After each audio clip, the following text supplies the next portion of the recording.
Actors in the world of education, this morning I wanted to say thank you and congratulations to all of you from the bottom of my heart.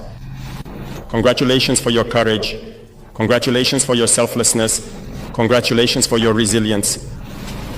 Because in the face of the security situation the country has been experiencing for a few years, you are among the most resilient actors of our nation in the most remote areas.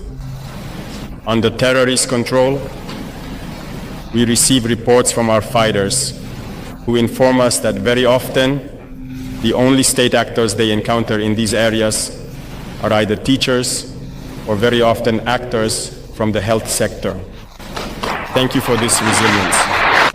Respect your parents and elders and work as much as you can. Respect your parents because you must also help them. We often talk about certain texts that say to prohibit child labor. That's good, but I can tell you that our society is built on values. And within these values, you must do a minimum amount of work for your parents. I, whom you see before you, I washed my mother's pots. I pounded for her. I boiled water for her. I sold her donuts. My classmates made fun of me because these were considered women's work. I did it. It didn't stop me from being the top of my class. It didn't stop me from becoming who I am. Help your parents. Assist them with their tasks, and especially during these vacation times, learn to work. Your role as a teacher is very complex in the sense that you must impart knowledge to the younger ones. Educate. Remember that a nation that fails to educate and instruct its youth is doomed to disappear. That nation will never know peace. Your role is very complex because in addition to imparting knowledge, you must educate the children. You must be their parents. You need to teach them good manners, what is right, what is not right. I can tell you that when we will reduce the fever of this war and control our spending. Military. We will need to invest heavily in certain areas. We have stratified the areas, the functions, and in the first layer, of course, are found our defense forces, our internal security forces, the teaching world, at large, the health sector, and the agricultural sector. We will therefore be able to take care of improving the living and working conditions of the actors. We have launched several initiatives. I am very much a user. I see there are actors I know, starting with Kiki Dennis, 1, 3 Men and a Village. These are series that I have greatly appreciated. We cannot continue to be here following soap operas that do not necessarily provide the right education. There are values that we embody, and we should not follow others' films.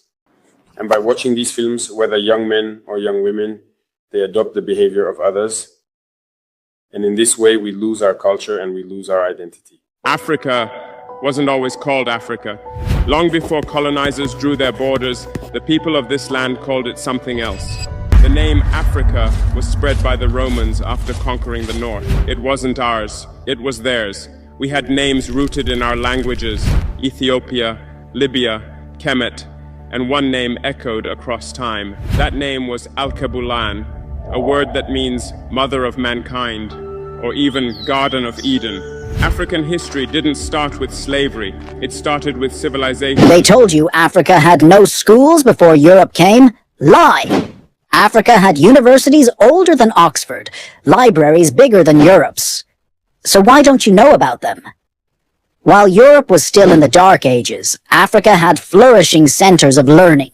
In Timbuktu, Mali Empire from 1300s, there is Sankore University. It held 700,000 manuscripts on law, medicine, astronomy.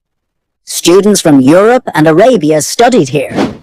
There is Al-Azhar University, Cairo, Egypt, 970 AD. This is the world's oldest surviving university which taught philosophy, science, theology. Also in Mali, There is the university in Jenne with a massive library that holds over 400,000 books, all burned by Western invaders. There is Gondar, Ethiopia, in 1600s. It taught advanced medicine, surgery, and astrology.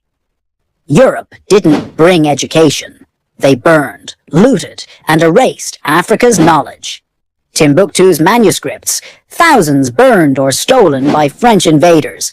Ethiopia's churches and schools, destroyed during Italian occupation.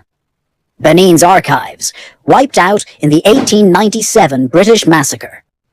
They enslaved African scholars like St. Augustine of Hippo and claimed them as European thinkers. Why don't we know this? Colonialists rewrote history to justify slavery and racism. They called African universities myths or primitive schools. They shipped stolen manuscripts to British Museum, Louvre, Vatican. They taught Africans European history only, erasing their own genius. Africa didn't need Europe to be great. It was already the cradle of knowledge.